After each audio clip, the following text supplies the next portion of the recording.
Thanks for that. It was very humbling to hear those words. And thanks everyone for coming. It's very inspiring to see a lot of designers and non-designers and business folks interested in design and vice versa. Right? So we would like to talk about this concept that we have developed over time. And we want to share some of those things with you. Right? So I start off with the story about this guy. He's called Phil Gilbert. So Phil Gilbert heads IBM Design. Right? So this whole thing started when I listened to a podcast in one of those podcasts called High Resolution. If you guys haven't seen or heard of the podcast, an amazing podcast. And in one of the episodes, we had Phil Gilbert come in and then talk about some of his ideas and how he shaped his team. So to give you a quick background about Phil Gilbert. So Phil was a businessman. He was not. He does not have a design background, right? So he was an entrepreneur.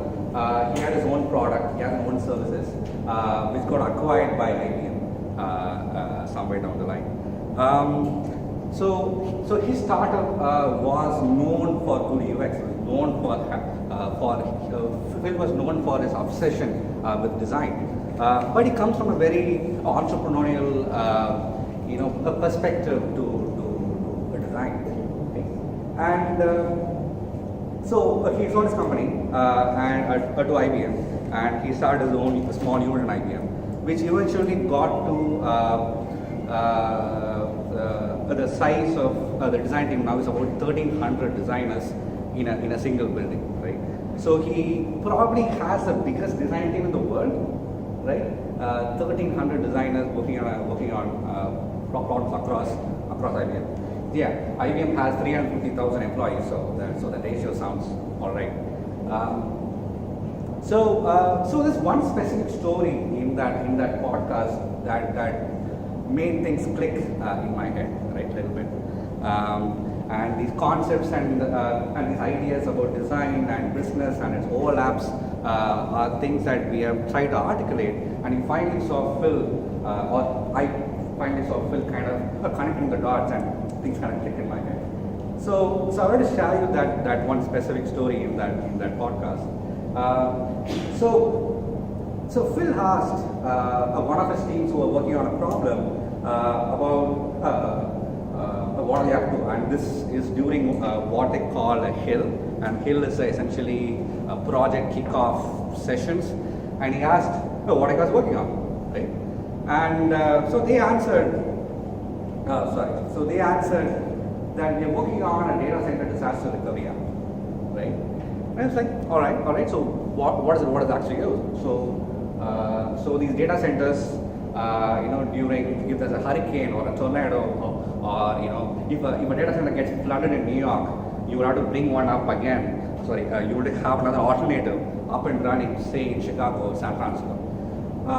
It's a hard problem, right? So you would have recover data for their customer, IBM's customers.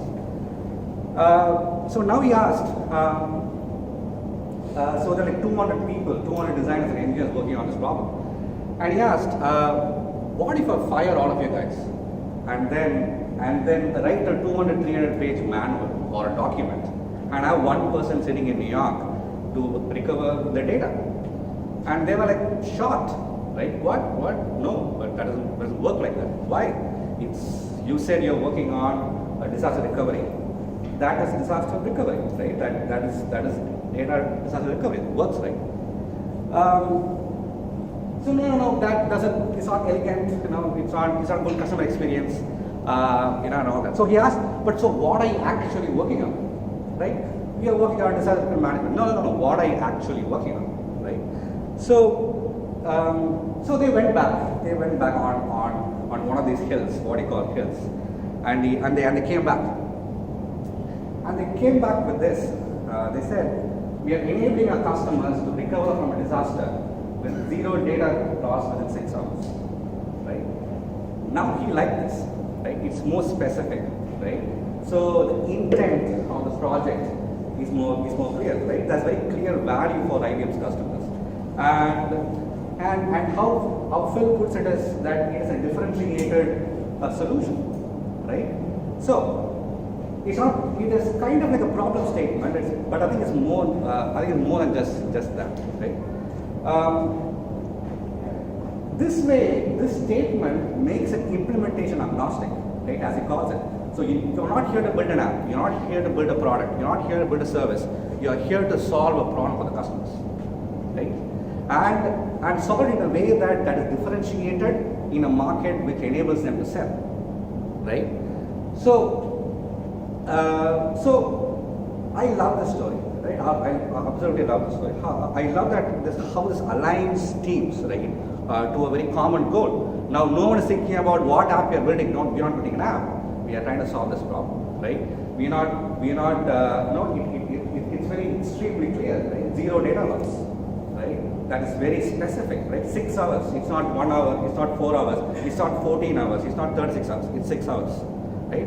And that is used as a tool to differentiate in the market, right? So there's a lot going on here. There's a lot to unpack from the story, and we'll try to do that in the session. So this kind of made me think, right, about that one question that has been kind of niggling in my mind for a while, right? And that is, what's the role of design in business today, right? What is the role of purpose of design in business, right? So I agree it's a very existential question, right, for a lot of us designers, right? What does design even mean, right? I know it sounds like that, but I think we can try to attack this in a more specific way, right? So what is the value? So there's one more way to put it. What is the value that design brings to the business table, right? So I'll be the first one to admit I actually don't know the answer to this question, right? I actually don't know, or at least I don't know the complete answer to this question. We are here today to try to figure out if we can try to answer some of these questions, right? But I am certain about one thing, that role of design in business is going through a fundamental shift, right? The role of design,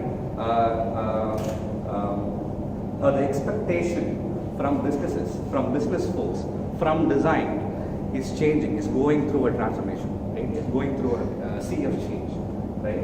The expectation from design teams, the expectation from designers is going through another stage of evolution, right? Now, to illustrate this idea, right? How is it going through the change? What is that change, right? We have to go back a little bit, right? I want to take you back to the 1960s. I'm sure most of you guys have already seen it. If not, this is the Eames lounge chair. This was designed and brought to market sometime in the 60s. You would have seen this chair, if not heard of it somewhere, right? I'm sure it's quite popular. So this is Ray and Charles Eames. So Ray and Charles Eames were iconic furniture designers in the 60s, throughout 70s and 80s. They worked with IBM. They worked with amazing organizations back in those days, and they were iconic furniture designers.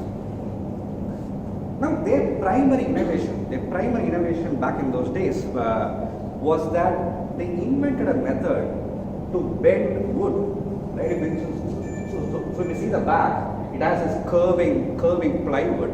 So Charles Eames invented a machine, an industrial machine that could finally bend wood, right? So he had his many sheets of veneer that he has this, with a high pressure and heat. He could shape the wood into any shape he wants. So that was the primary innovation with Charles Eames. Now, so it was a beautiful product, right? But it was also mass manufactured, right? It was also mass manufactured. So if you guys want, this is still selling today, right? After, I don't know, 50, 60 years of it. So if you go to Amazon, it's about selling for about 6-7 lakhs. It is still in production, right? Herman Miller, the brand that owns this chair, that Eames worked with is still selling this chair. This kind of gives us a very interesting kind of segue into that role that we were talking about, right? So the role of a designer, right? Do a list, right? Let's try to do a list. I think the first role of a designer is that of a builder, right? I think that's the way I think we can simply put it. We build things, right? We can build chairs, we can build websites, we can build apps, we can build digital products, we can build print material, brochures, right? So we can create things out of thin air, right? So to speak, right? We are primarily, fundamentally builders, right? So I think everyone would agree to that. It's the most simplest way to describe a designer, right? Primarily a builder. But what else do we do? I'm sure we do more than just build, more than just build products or build solutions, build services. I think for sure we do more than that. To kind of illustrate that point, what else do we do? Here's another product around that time, a little later. It's called a Braun shaver, the Braun electric shaver. So we take this example. I'm gonna ask the audience here. Do you know what that button? What the button does? Check the guess. On and off. Yeah. Right. It just switches on the shaver. It's a trimmer. Right. It's extremely intuitive. Right. Right. It's not just when you look at it. It's a button to switch on that trimmer. And it's also ergonomically placed the right place, right? That's how you hold it and switch it on and you use it. It's a beautiful product, right? You should see how the other shavers looked like in the 1960s. It didn't look like this, right? So this was, I think this was a dawn of functional design, right? A dawn of how things can't just look good and be able to be mass manufacturable, implementable, but it's now suddenly it needs to be functional, it needs to be usable. Right, so this was created by this guy called Data Rams, and Data Rams is one of the most influential designers of the 20th century. He has made, he has a whole set of products and innovative solutions that he had in from the 1960s, 70s up to the 1995 when he left Braun for his own consultancy. So he's a German designer. German product designer, and he's the one who is like widely known to bring functionalism to design, to make products usable, to make products functional, right, and intuitive, right. To also kind of tell you how, to kind of give you another example of that intuitive design. So here's one of his radio designs. He has designed a lot of radios back in those days. In the 70s, 60s, radio is a big thing. Now I'm thinking how to use it. There was like one aspect of it. So if you zoom in a little bit, you will see that volume dial, right? It's not you would have seen things like this. It's a simple volume dial, but it just does one thing differently, right? So you know that by just seeing that, you just know that if you crank it all the way down, you can switch it off. Now we take it for granted, this simple thing, but Data Rams did it for the first time in the 70s, right? It's a very simple a design decision.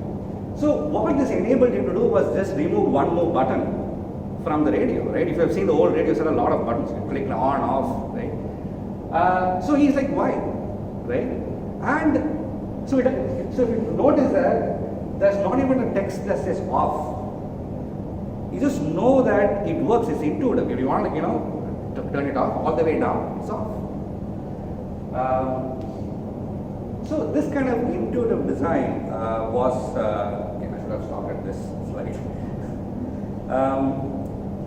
So more importantly, it was intuitive, right? It was functional, well-made, beautiful products, mass manufacturable, but it's also now suddenly functional and intuitive. Now, so let's go back to the original list. So what's our design? We are builders, we have not past that. I think the second role we play is an empathizer, right? I'm sure you would have heard about empathy, how that to be a good designer, you need to have empathy. So how I put it is, you need need to understand these people who use your products, right? These humans, right? The simplest way I put it is you understand the human on the other side. There's a human who's using your products, and you need to understand this human. That's the most simplest way I can put a defined usability or functionalism into this very simple way, I think, right? That you have to understand the human on the other side. Now, so are we done? Are these the only roles for a designer? We are builders, we are empathizers. Is that it? Right? I think that's more, right? Especially, I think with the original question, right? What's the role of designer in business today? So for businesses today, there is something else, right? Beyond this, this has now become a table stakes, right? So this whole thing because since, especially with everyone's now have access to a lot of the products, you have probably one of your best designed products of all time in your pocket right now, right? So it's not finally accessible by so now finally good design is accessible with the whole age of internet, with the whole dawn of globalization. Now everyone can have access or now getting used to good design, right? So so the expectation from customers and users are changing, right? People now expect your product to look good. People now expect your product to work well. They expect your product to be intuitive. This is now not a differentiator. It is now table stakes, right? You can't afford to bring a product in 2020 to market without these fundamentals in place, right? This is the expectation from customers. So I think that's more now, right? I think so. If those two things are table stakes, then what's left? So we have to go back to Phil. So Phil, he says you are here to help the business achieve its goals, right? That's how he's describing the design, right? In fact, this will actually apply to anyone in the organization for that. But then I think what is that vantage point of design for this statement, right? So you are taking the organization in the direction it wants to go, right? That's the keyword here, right? As a business, as an organization, there is an intent to go somewhere, and you are helping the business to kind of reach that goal, right? Some people call it vision, right? You can just say it as intent in a more simpler language, right? And we are doing this with design thinking. That's what makes us designers, right? That thing, I think most people understand that the role they play is to help the business grow. It seems like it's a little rudimentary, but we are doing this with design thinking, right? We are applying design thinking to achieve the business goals. Now, this is so when I had this slide, I was a little nervous, right? I was like, how do I explain design thinking to an audience economy, right? Some people call it, it's just philosophy. It's a mindset. It's just a way of life. Some people call it. So at Chargebee, we are simple people. We just call it. We just call it a problem-solving framework. Right? We use design thinking as a problem-solving framework. Right? This kind of simplifies the whole myth of design thinking, right? It's actually pretty simple if you have to think about it, right? It's just a framework. So I mean, it's also a fancy word, framework. It's just a method. It's just a method to solve problems. It's a way to solve problems. That's it, right? So if you want to elaborate it further, right? So we can define this as a process with just three simple steps. Understand the problem. This seems pretty straightforward, right? Understand the problem, right? Try a solution, right? Just try, it doesn't have to be. And measure and iterate. That's it, right? That's it. So we see here, this is a more, at least for us, this is more easier for us to embrace this concept of design thinking. How do we use this as a tool to solve business problems? So if you go back to Phil, you're here to help the business achieve its goals, and if you apply that, what I just learned about design thinking here, you can do it with, you can just plot the table, right? And I'll explain a bit why we need this, this plot. So we need to understand the problem, right? Of course, of users, right? Of customers, of people who will actually use your product, right? It seems straightforward, right? So if you plot it, you have to understand what the user needs. You have to understand what the human on the other side needs, right? Try a solution that solves a problem for users.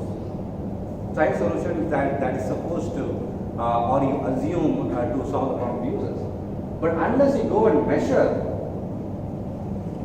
if the solution worked or not, you don't know if the thing worked, right? So that's it, right? Simple solution, simple framework, right? So you understand what the user needs. You try a solution that solves a problem for the users or customers, and measure the solution works for the users, and iterate, and then do it all over again, right? You start all over again. Now I think most designers stop here, right? Most designers, I think, stop. At least I used to at least stop here, right? When I was actually fairly recently. So this was perfectly okay a while ago, right? This was perfectly okay to be the role. If you play this role in an organization, they're perfectly fine. This is a good definition of a designer. You are empathetic to customers. You're solving real problems. You're builders. That's good. That's good. We are designers. So this used to be enough, but I think the expectation is going beyond just this, right? But it's still the same framework. It is just that now we have to see from the vantage point of the business, of the organization that we are trying to solve this problem for, right? So on top of understanding what your customers need, what your users need, you also have to understand why this problem exists for the organization at that point in time, right? And this is and this thing was very revelatory, right? It was, you will understand the business strategy. What are they trying to do right now, right? In October 2019, what is your business trying to do right now, right? So, because they will have overlaps, right? You have to solve customer problems, yes. You have to understand what the customer needs, yes. But you also need to understand where does the business want to go? What are they trying to do here, right? So, if you do that, right? If you understand the intent of the organization, it's sometimes called vision. It's just called intent for keeping it simple. But again, you got to understand the intent of the business. Then you try a solution that also improves business. You try a solution while you're trying to solve for the customers. You're also trying to inch the business towards its goals, right? Using that solution, right? While you're still trying, your focus is still on your users, but it still needs to go in the direction your business wants to go. You can't go sideways and solve customer problems. That's not going for the business. The business wants to go here. So all the while you're still trying to solve customer problems, but this is now becoming more important. And you measure metrics that matter for the business.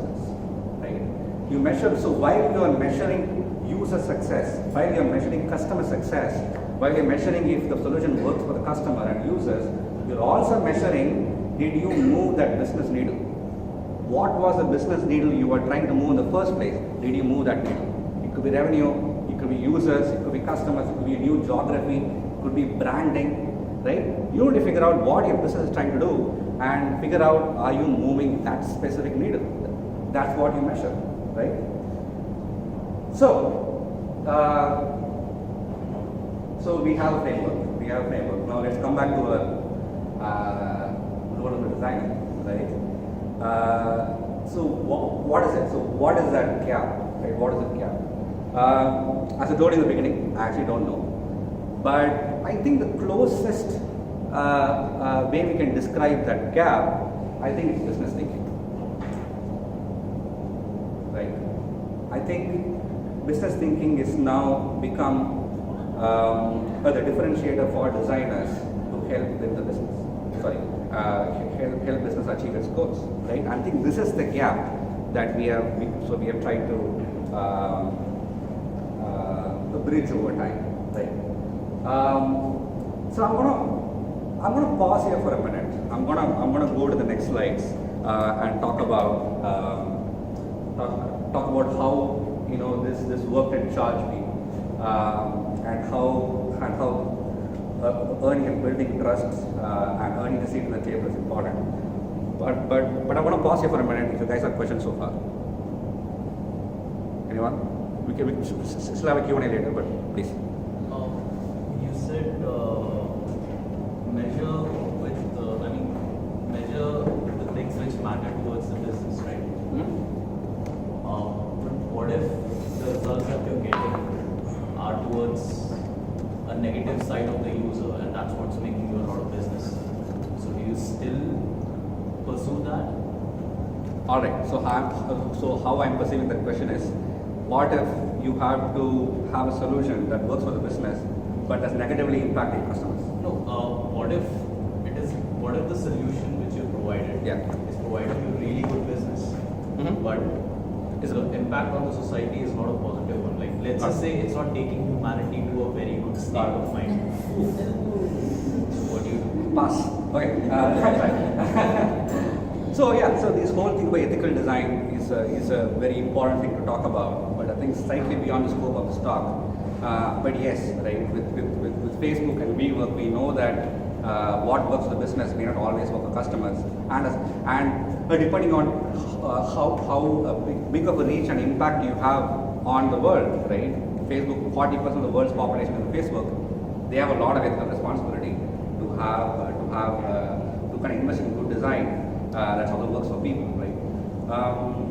But I think that whole thing varies. I think that's a much deeper topic that probably to ask someone smarter. But anyway, thanks. So I hope that answers a little bit. But if I kind of understand, if I ask a different question there, right? What if when we measure these outcomes, we are seeing business wins, but we are not seeing a customer wins? It's a problem, right? Forget if it's ethical or not, right? Which I won't go there. But if it's not working for the customer, it's only working for business. It can't sustain. Without customers, you die. Without users, you die. So it's obviously it needs to work for customers also, right? We are still customer centric. We still have to work for customers, but it also needs to work for the business, right? If there are no customers, there's no business. Also vice versa. There's no business, there's no customers, right? Double-edged sword. I know. So I think it's not very easy to do that, right? And I'm sure we at Chargebee also face things like that, right? So when the pendulum swings too far in the other direction, you may have to bring it back a little bit towards this direction. But the whole point of this kind of makes you, hopefully, I think that will make you think about is, how do we also include business objectives while I'm solving customer problems, right? Your focus is still customers, but you're still accommodating the business parameters while you're targeting these problems, while you're attacking these problems, right? Have a perspective from the business also. Have a vantage point from the business as well, right? Was the point? I hope that helps. Thanks. Good question. Very good. Hard questions also. Thanks. Anyone else? So far? Yes, sir. How do you measure solutions? We have a whole other workshop that's something that's going to do, which is just that. So I won't steal the thunder. So we have a framework for you to measure. I think those workshops would help. But how we measure depends on what we are measuring. And I hope that we think about what are we even trying to measure, right? What do we care about? So do we care about revenue? That's a good measure, right? As long as numbers go up, I'm happy, right? That works. But thing is, usually it's also a lot of things. Usually in a business, when you're building a long-term business, you're thinking about loyalty, you're thinking about brand value, you're thinking about all of those things which are very intangible. And it's important that you also measure those things as well, not just numerical numbers, which I think she's going to cover a little bit. So I'm gonna leave you with that. Thanks. Anyone?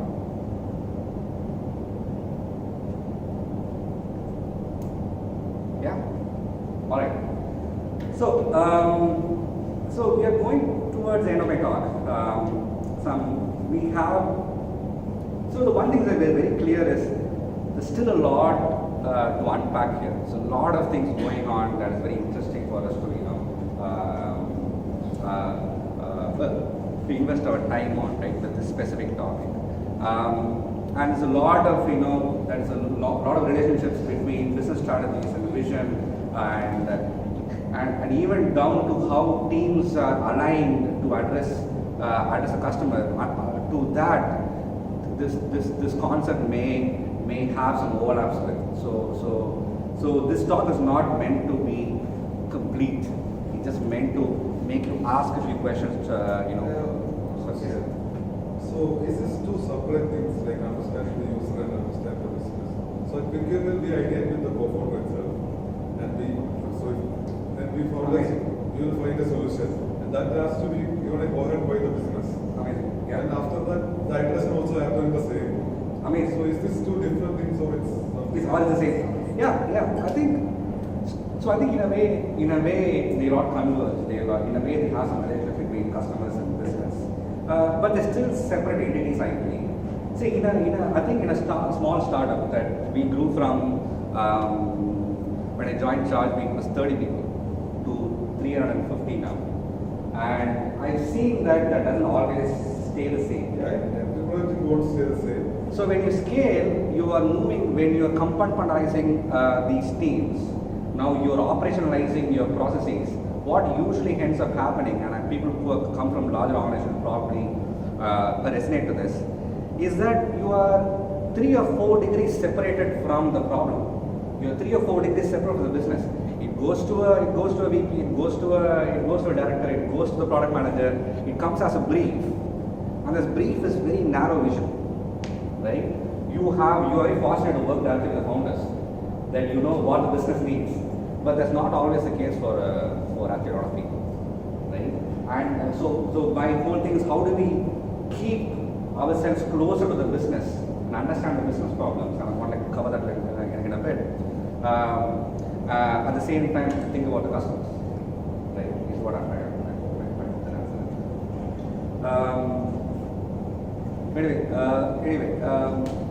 So the very obvious question at this point would be how. All right, business thinking is important. I agree, I accept. But how do I do it, right? So there's no easy answer to this, or I just say a simple answer to this. Here I can talk a little bit about our journey in Chargebee and how we tackle some of these things. I'm going to gloss over some of these points. I think all of these things warrant more further investigations and then further studies. But I'm going to gloss over a few points and probably help you getting started in the right direction, I guess. So I think the fundamental problem in most organizations, what happens is a design is seen as another, right? Design is seen as a team sitting in the corner doing cute design things, while you have business people in the other corner doing business stuff, right? It was not seen as a business practice, it's seen as a design practice, right?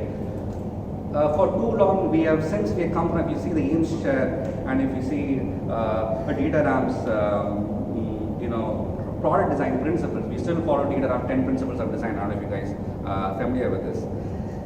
But those things made design, almost precludes design as something that's very specific to maybe brand building or marketing design or even builders of they build products, right? There are some UX designers working on product designers working on the product. So in a lot of businesses, design is seen as a separate entity that's not very connected to business. They like the design team. Everyone likes the design team. They are the most flashiest teams out there. They have a nice studio. They're very nice and flashy, but they don't think they are business folks. that they can actually, they know they contribute to business somehow, but not directly, right? They're helping the business indirectly, but not someone who can use the same principle they're solving the problems there and apply it to a larger context of the business, right? So this can't sustain. This can't work in a modern environment. This can't sustain, right? We think we need to bring the designer to the business table and give them business problems, not design problems. Don't tell them go build an app, go build a product.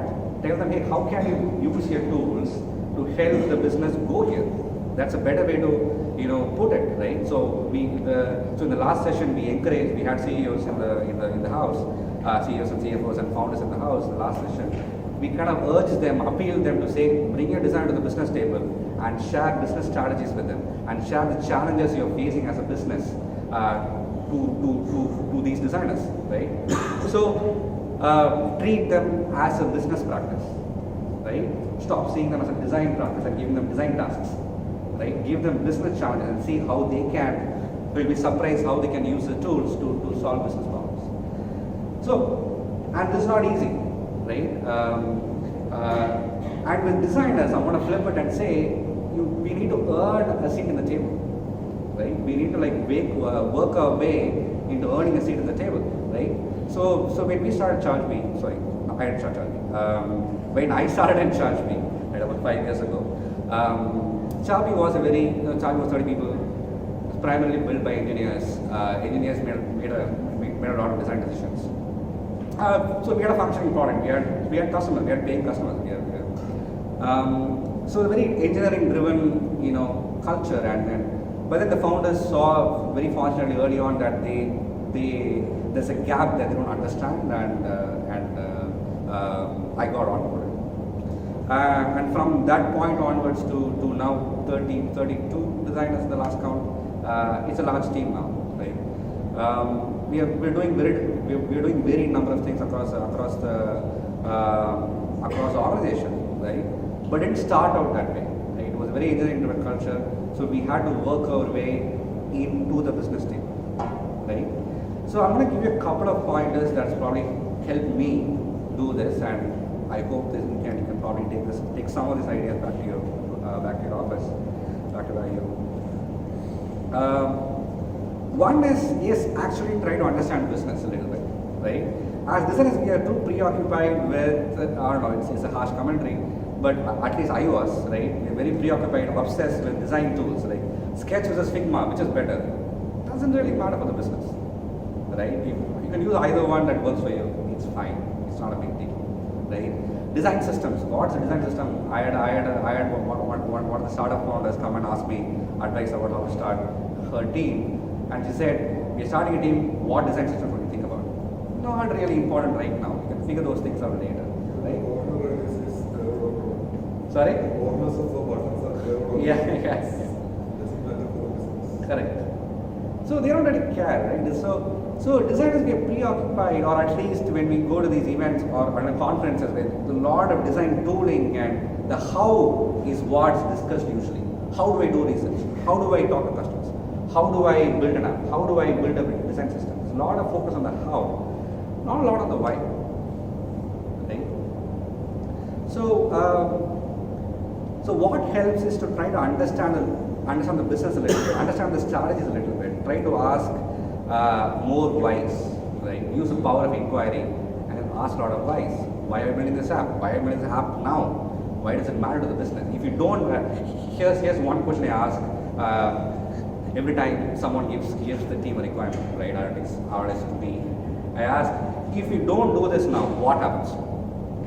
Right? We don't do this, right? I can see the requirement. If you don't do the requirement now, what happens in 3 months? What happens in 6 months? That will give you some answers to why that piece is in your brain in the first place, right? So the power of inquiry is a little helpful, but I'm kind of there are some nuances here which I'm skipping for the sake of time. Sangeeta's waiting. The other way to kind of start to convince the business folks that design can do more than what is being given What helps is to start speaking the vocabulary of business, right? Business. So we learnt about what MRR means, what CAC means, what churn means, right? So we try to understand, okay, what are those things that design folks are business folks are preoccupied with, right? And we try to understand, okay, what they're really talking about. So speaking business language, speaking the vocabulary of your business peers is extremely important for you to gain that trust. Now you're not talking about Figma anymore. Now you're not talking about Sketch anymore. You're talking about business. You're talking about how do we make business happen, right? So these terminologies and vocabularies will be massively helpful. So if you're already in an organization which is up and running, it's a big organization, this is going to be much harder than a startup. We were lucky, right? that we started off in a small team and we built that trust over time. But it's possible. You may have to fight that inertia that things are working, and you may have to go and ask some rude questions they may think, and you may have to fight your way. But then it will happen. The way that at least we did was we showed them some small wins in the beginning. Right? We understood that, for example, one story where when we started off, the primary challenge for the business was how do we get more customers, right? Back in those days. Now we are focusing on different problems. But back in those days, the top of the funnel was the biggest problem that Chargebee was facing. So we proposed a solution where we improved our onboarding numbers, our activation rates with a small project, which jumped. I think if I remember right, it's about 30-40% improvement over 3 months. And we put that as a way to gain trust, inch our way into the business table. Now suddenly they're like, these guys get it. These guys are actually focusing on the right problems. These guys have interest in improving the business, and they trust you more now. Now you're slowly gaining trust. Over time, if you do that consistently, they can't ignore you. Right? Now you're talking the business language, you're talking so they have a vocabulary. Now you're understanding the strategy, you're asking whys, right? You're trying to understand the business more. Now, slowly, it's easier for them to bring you to the business, right? Again, there's a lot to unpack here. It's very difficult to cover all these things in a 20-minute talk. I think I'm almost right. But let me leave you with one more point here. If I may, this whole thing, these ideas, these ways to crawl your way into the business table. This is not a hack, right? This is not a trick to help people, convince people to fund your projects and then take on your. No, this is not a hack, right? At least the way that when we discovered these things, when we try to unpack, okay, what is the role of designer? What is it we actually do? How can we help the business? And then we try to understand business better. We work with business people more and more. We always try to frame our design problems from the vantage point of business. These things, I think, helped us become better designers, right? As I think, if there's one thing I would like you guys to leave with, is this. I think this is a tool for us to get better in design, right? Because design is evolving, design is changing, and understanding business is going to help you. If not anything else, it will help you become better designers. Thank you. Questions? Or do we?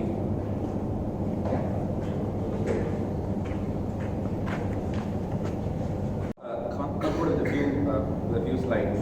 I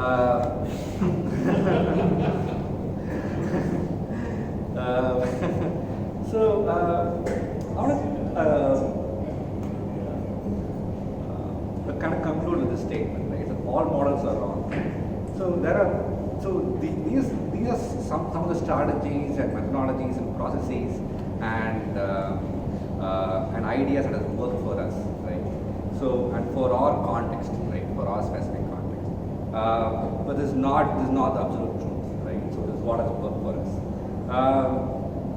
The later part of that statement is somewhat useful, right? So we hope that you can find that some part of a talk and some parts of our methodologies and processes that we shared, we hope that we find some of them at least useful in your to take back to your to work. And you may have noticed in the workshop that you may tweak or change things for your own context, right? And so these things don't exactly fit to the kind of prompts that you are trying to have. And I think that transformation is required, right? So the things in your kit is we hope is a starting point for you to devise and flesh out your own way to solve these problems, right? And as I mentioned earlier, right? So this was meant to kind of pique a curiosity in you, right? To start thinking about these challenges and these ideas around business and design and the intersection of both, right? So all of these workshops and talks are just meant to pique your curiosity about what design can play in your art. So a design's playground, I think it's much more wider and broader than just what's traditionally expected of a design. And this to me personally is very exciting, right? I think there are now more possibilities. It feels like the playground of design has now widened, and there are now new fields to master and learn. And for me personally, I think I can say for my as a team as well, I think this is actually exciting time. I feel like this is another step of evolution of design. And I think this empowers us to design more than just websites or products or services, and do beyond just what's considered traditional design. So we are putting new programs. So we are also learning. We are also learning as we speak. So we are working towards elevating design as a business practice, right? Thank you.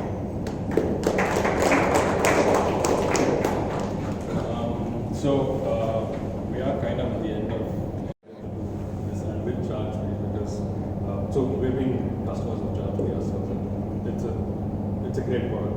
So we know that whatever they talk about here is present in that place, and we know there's a reason why that intuitiveness of deploying design, like Srini, I was talking to you this morning, playing such a key role in what business can actually create and capability beyond it.